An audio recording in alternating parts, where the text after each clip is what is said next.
Hello everyone, my name is Nick Infernus, and welcome back to another Transformers Legacy video.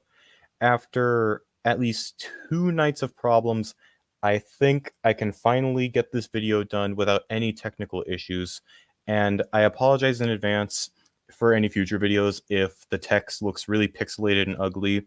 To solve the problem I was having, I had to turn down my computer's optimization for the best performance, so yeah, it might look a little unsightly from now on, but other than that, the video should be completely normal.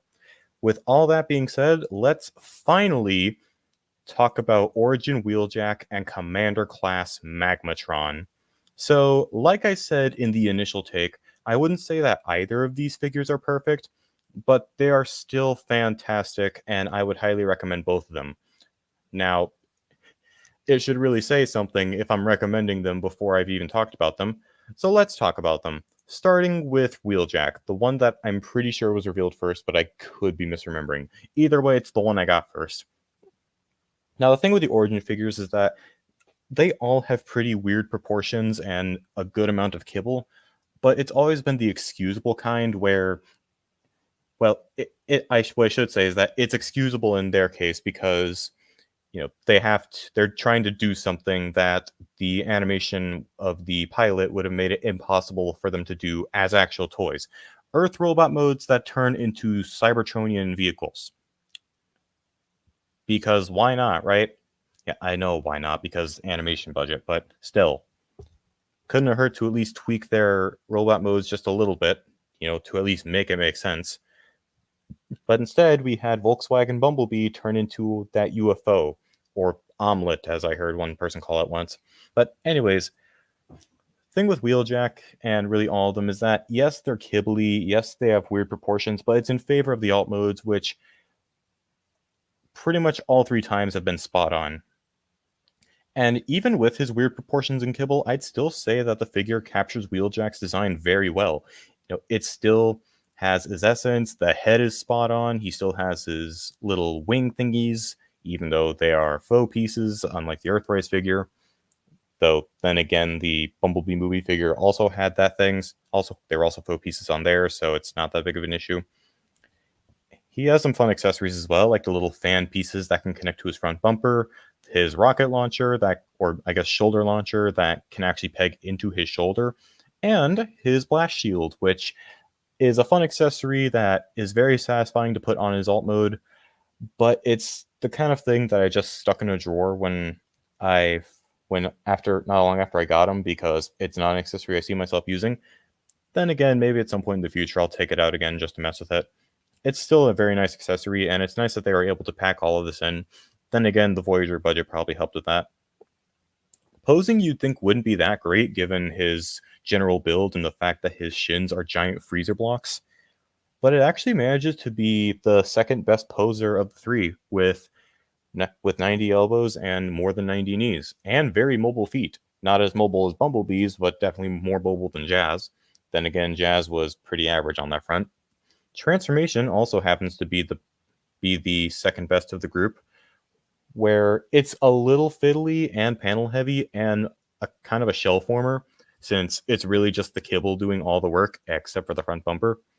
But it still manages to be a very satisfying process because of the way the panels unfold on the legs. I don't know, something about unfolding those panels is just really fun to do. And you end up with probably one of the best alt modes in my whole collection. It's just a perfect little box that is the spitting image of the hovercraft in the G1 pilot. Really, with these Origins figures, when you actually see the alt modes, it more than justifies their weird proportions in robot mode. So yeah, overall, Wheeljack is, as I can best describe it, the second best of the Origin figures, but a very close second. Now, as for Magmatron, I've had a bit of a record for, being a little bit harsh on the other two commanders, where I don't really enjoy Armada Prime's transformations, and I do think that Motormaster has some serious QC problems in his base robot mode, mainly some loose joints and the fact that one of the shoulder joints on my copy is starting to crack, which that's very worrisome because I really like doing that combination process. But this is probably the first of the Legacy Commanders that I am just over the moon for. Like, this is definitely one of the best figures of Legacy United, and easily the best of the three commanders. I already said that, didn't I? Fun. Fun things happen when I'm sitting in this chair. Anyways, not only is this thing an absolute unit of a figure, despite not being as big as Menasor or Jetfire, but it also manages to be very faithful to his incredibly weird design from Beast Wars Neo. I'm not saying that as a critique. I love how weird his design is. It's just, very interesting how, with a design that weird, they were able to be this faithful, parts forming and all. Which I will say, if you're not a fan of parts forming, then yeah, you're probably not going to like this figure that much. But it is what it is. It's something he did. Now, I will say, getting him out of the box the first time, my experience was very similar to the one that I had with Sandstorm. And I guess since I did it in the original video, I'll do it here too. The thing with Sandstorm, the reason why he was so low on the list in the Legacy Wave 9 video is because his chest does not like staying pegged in. That is a very consistent problem that I've heard about with him, and unfortunately my copy has it too. It's not a big deal, but because otherwise the figure is still great, but it does keep him from being excellent, like one of the best leaders of Legacy so far. But yeah, like with Sandstorm. Oh yeah, I should probably also mention with Sandstorm. The other problem was that it took me some time to get used to his transformations, which is kind of what I'm alluding to with Magmatron. Is that it took me a little bit to get used to specifically the transformation of the Giganotosaurus, mainly with that parts forming piece. But after a while, I did get used to it, and I can definitely say it is pretty fun. Before I get to that, I should probably talk about the posing, because if we're not counting, well, actually, no, even if we are counting Motormaster's base robot mode, this is probably the best posing of the Legacy Commanders. The only really bad joint on this guy is just the static head. It has a swivel that you can access if you move the wings up, but if you have the wings down in their proper position, then his head basically can't move, which really sucks. But other than that, the posing is really good. Despite having a dino head hanging off of each shoulder, those joints are still able to go all the way out, and he has a 180-degree elbow bend with a wrist swivel and opening fingers and opposable thumb. Though those last joints are mainly for the Magmasaurus mode, which yes, I will talk about. Waist has a good amount of range, legs are practically unimpeded in all directions, and by that I mean they can go all the way in all directions. He has deeper than 90 knees, a really good ankle pivot, and if you unpeg the heel, you can actually get some toe up, which is mainly for the Giga, but hey, if it works, it works. Transforming him into the three dinos, like I said, getting used to the Giga was definitely an experience, but once I figured out how to get the parts forming piece tabbed in, it's a pretty straightforward transformation, all things considered. Though it is a pretty satisfying one once you get it done. The Quetzalcoatlus is practically a one-step changer. All you really do is just, fold the stomach over the head, and once you're done, arranging all the joints to your liking, you're pretty much done. But, I can see it being a fun little thing that you flip back and forth, if you just want a disembodied set of organs, I guess. I don't know. There's not actually that kind of tooling in there. I just didn't know what else to call it. The Elasmosaurus, I'd say, is probably my favorite of the three transformations. It didn't have the learning curve of the Giganotosaurus, but it's also more complex than the Quetzalcoatlus, which isn't saying much.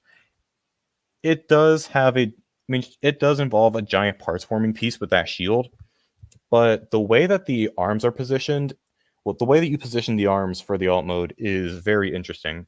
And with those three different transformations of varying difficulty, you end up with three fantastic dinosaur modes. I'd actually argue that these are some of the best dino modes really since they started doing dino modes again in Kingdom. I mean, I'd probably still say that Beast Megatron, stomps. Honestly, does he though? He does. He at least beats the Giga, since he does have a more posable neck and a mouth that opens wider. Also, I pointed out in the original video, but you'll notice in the stock photos the mouths are unpainted, where they actually do have painted tongues on the actual release. So I don't know if this was a pre-production copy or if that was a mistake. Either way, it's interesting. But yeah, absolutely fantastic dino modes. The Giga, despite not being as good as Beast Wars Megatron, is still a really nice dino, all things considered. The Quetzal has a really nice wingspan and has some decent posing. It's not as much as Pterosaur or Air Razor, but it still gets the job done. The Elasmosaurus, though, is so much fun because because of how posable the neck is. There's like 1, 2, 3, 4, 5, 6, 7, 8, 9, 10, 11, 12, 13 joints in that head. 14 if you count the opening mouth. Well, not in the head, but in the neck. Like, this thing puts 86 sludge to shame, and that was a pretty great figure as it is. So, oh yeah, and I guess before I wrap things up, I should talk about the Magmasaurus. It's a goofy thing that I'll admit I get more fun out of than I thought I would. Though I will say the transformation getting there, it really is the Elasmosaurus that is doing all the heavy lifting, because the Giganotosaurus and the Quetzalcoatlus barely do much. All you really do on the Giga is just lift up this back panel, and then you basically just have the Quetzal lie on his back while you flip his wings around. Meanwhile, you're basically reverse transforming the Elasmosaurus, or untransforming it, and then transforming it back with the parts forming piece. It's not the best transformation, but it does lead to a really weird alt mode that, honestly, even if he didn't do this in the show, I'm still glad he had it, because it at least shows that the people at Hasbro know how to have fun with their figures. So overall, with Wheeljack and Magmatron, again, neither figure is perfect. Wheeljack is a little bit janky and has a transformation that's a little bit finicky, and Magmatron has a bit of a learning curve with the Giganotosaurus. But they're still two fantastic figures and absolutely worth picking up, in my opinion. But anyways, guys, that's going to be it for this video on Legacy United, Origin Wheeljack, and Commander Class Magmatron. If you enjoyed, feel free to leave a like and subscribe for more fun content. I'll see you guys in the next video. Take care, and Godspeed.